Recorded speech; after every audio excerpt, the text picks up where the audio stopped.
me that you love me, even if it's fake.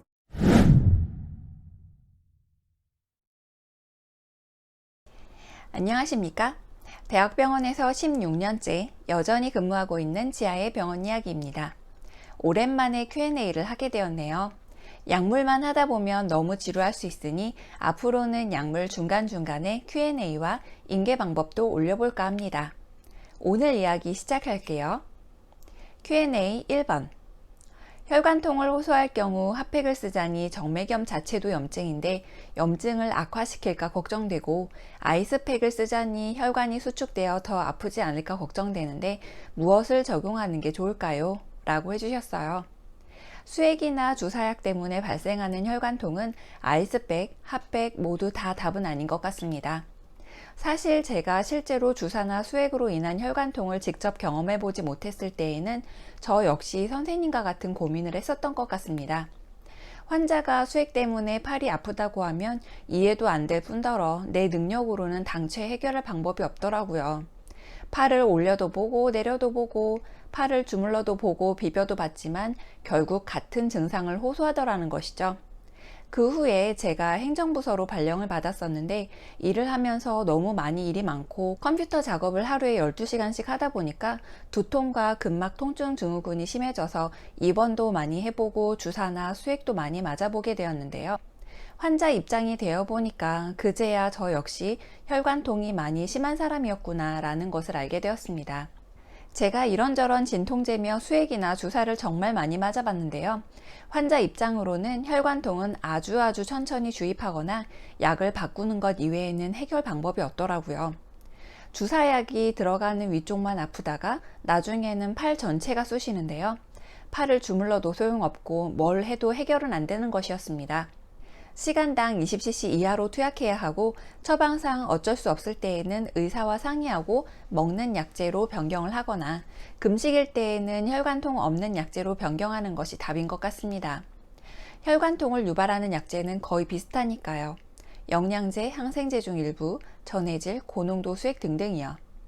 Q&A 2번. 혈관 주사를 놨을 때는 괜찮았는데 한참 뒤에 저리다고 하는 것은 무엇 때문에 그런지요? 라고 해주셨는데요. 1번 Q&A와 같은 질문이죠. 비슷한 문의가 몇 번 더 있었는데요. 저린 것은 통증의 일종입니다. 사실 저도 저린 것이 통증인지 몰랐는데 제가 4-5번째 손가락이 저림이 심할 때 진통제를 추가 투약하길래 아픈 건 아니고 저리다고 하니까 저림과 통증은 같은 기전이라고 신경과 교수님이 이야기해 주시더라고요. 실제로 진통제를 맞으면 저림이 사라졌습니다. 그러니 주사를 맞다가 저리다고 하면 통증으로 인지하는 것이 맞겠습니다. 그럴 때 해결 방법은 주사나 수액 속도를 시간당 20cc 이하로 낮춰주고 그마저도 안 된다고 하면 약제를 변경해 보아야 합니다. 왜냐하면 혈관통이 심하면 아무리 치료도 좋지만 그로 인한 고통으로 간호사들은 주사가 끝날 때까지 환자에게 시달려야 할 겁니다. 환자는 환자대로 계속 고통스러워 할 거고요. 그런데 문제는 약제를 바꾸면 혈관통이 없다고 장담할 수 있겠느냐라는 것이죠. 정답은 장담할 수 없다입니다. 그런데 대략적인 방법은 있죠. 경험상 고농도의 주사는 주지 않는 것이 맞겠고 전해질은 가급적 농도를 세지 않게 해야 하고 영양제는 가급적 주지 않는 것이 좋습니다. 그리고 앞에서 말씀드렸듯이 먹을 수 있는 약으로 전환이 된다면 먹는 약으로 주는 방법을 택해야 할 것 같습니다. Q&A 3번. IV 할 때 니들링 후 왜 피가 맺히면 각도를 내려야 하는 건가요? 그냥 그 상태에서 넣으면 안 되나요? 라고 해주셨어요. 니들링하고 그 각도로 젤코를 넣는다면 튼튼한 혈관은 그냥 넣어도 터지지 않고 아마 잘 들어가질 텐데 약한 혈관은 젤코에도 자극을 받고 터질 위험이 높습니다. 약한 혈관에 젤코가 긁으면서 들어가지게 되면 혈관 아래쪽은 이미 손상받았을 테고 리거지가 잘 된다고 하더라도 수액이 들어가면 혈관의 압력을 받으면서 부풀어 오르고 처음에 잘 들어갔다 하더라도 얼마 안 가서 결국에는 또 부어 오르겠죠. 그리고 젤코가 혈관벽을 타고 들어가면 혈관벽에 닿게 되어 리거지가 잘 안 되기도 합니다. 결론은 경험상 가급적 니들링 후 각도를 낮추어 젤코를 밀어넣는 것을 추천드립니다. Q&A 4번. 18게이지 IV 스타트 했을 때 플러싱 하면 들어가는데 리거지가 안 되는 이유는 뭘까요? 라고 해주셨죠. Q&A 3번과 이어지는 내용이네요. IV 스타트 한 후 셀라인 주입을 되는데 리거지가 안 되면 혈관벽을 탔을 확률이 높습니다. 이러한 것이 반복이 된다면 본인의 IV 습관을 한번 들여다봐야 할 것 같아요. 이렇게 니들이 혈관벽을 타는 경우는 몸에 힘이 들어가고 그로 인해 손에 힘이 들어갔는지 한번 확인해 봐야 할 것 같습니다. 아무래도 손에 힘이 들어가서 혈관을 누르면서 들어가고 IV가 성공했다고 하더라도 니들 자체는 계속 눌린 채로 들어가니 혈관 아래쪽으로 긁으면서 들어가지게 될 거예요. 그러면 젤코로 인해 약한 혈관은 터지고 손상을 받아서 수액이 들어가면서 붓게 될 테니까요.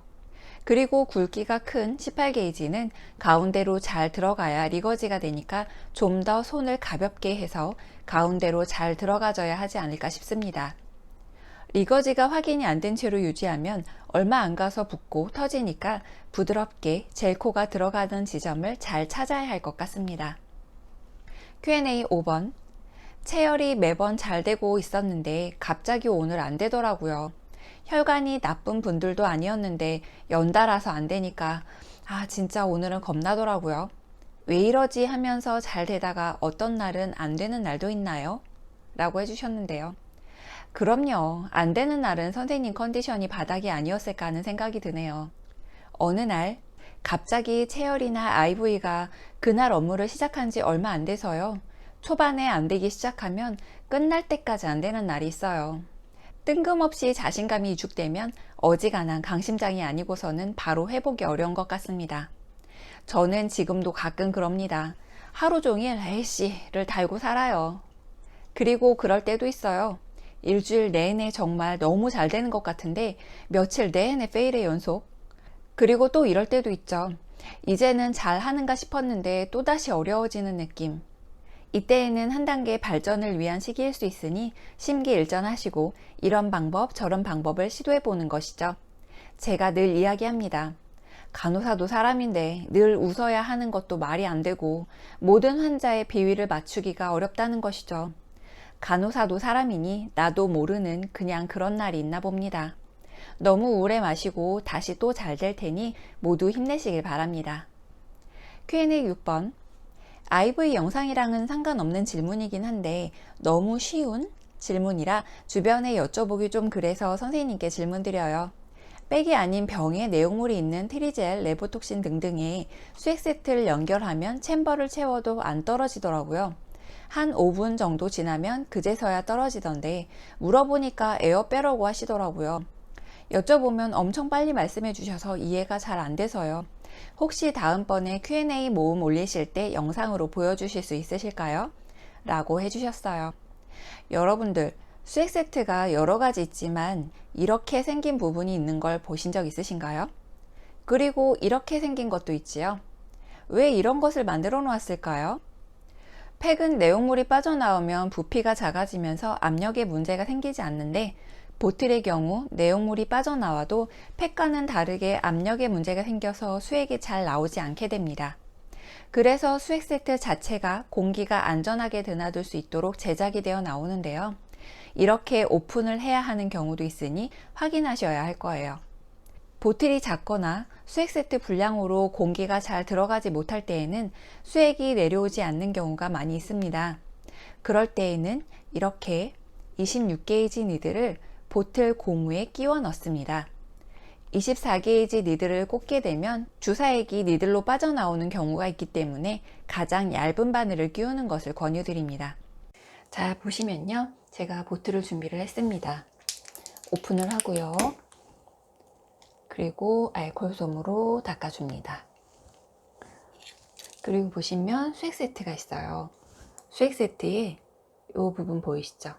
요거는 오픈을 할 수 있게끔 공기가 통할 수 있게끔 만들어진 그런 수액 세트입니다. 그래서 보틀에다가 끼워 넣게 되는데요. 제가 우선은 요 공기 통과하는 부분을 오픈하지 않은 상태로 연결을 해 볼게요. 수액 세트를 꽂고요.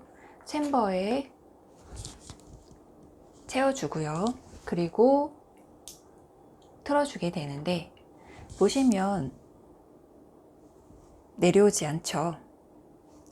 이때 보틀에 압력이 찼다는 얘기이기 때문에 공기가 통하도록 공기가 통과할 수 있는 곳을 열어주어야 합니다. 그런데 만약 이 공기가 통하는 곳이 없다고 가정을 했을 때에는 26게이지 니들을 준비를 합니다. 보이시죠? 26게이지 니들을 옆에 꽂아주는 거죠. 그럼 공기가 들어가면서 압력이 빠지게 되죠. 그때 조절을 해주는 것입니다.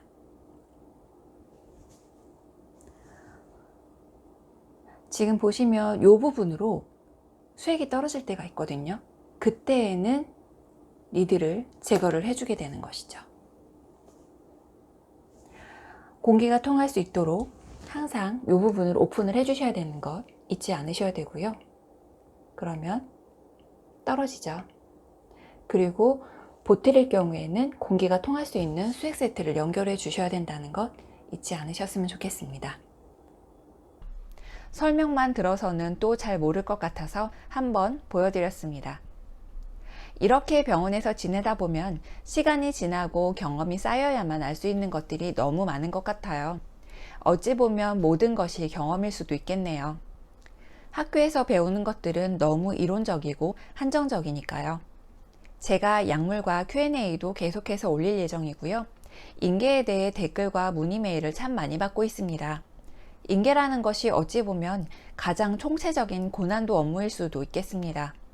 모든 것을 다 알아야 파악을 하고 업무를 인수인계할 수 있을 테니 말이죠.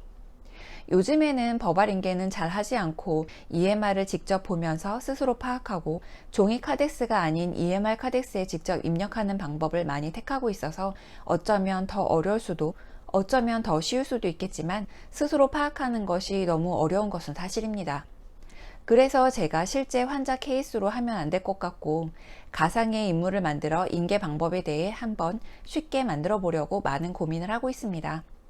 제가 자주 올리고 싶지만 저도 업무가 많이 바빠서 빨리 올리기가 어려운 것은 이해 바라고요. 잊지 않고 열심히 올려보도록 하겠습니다.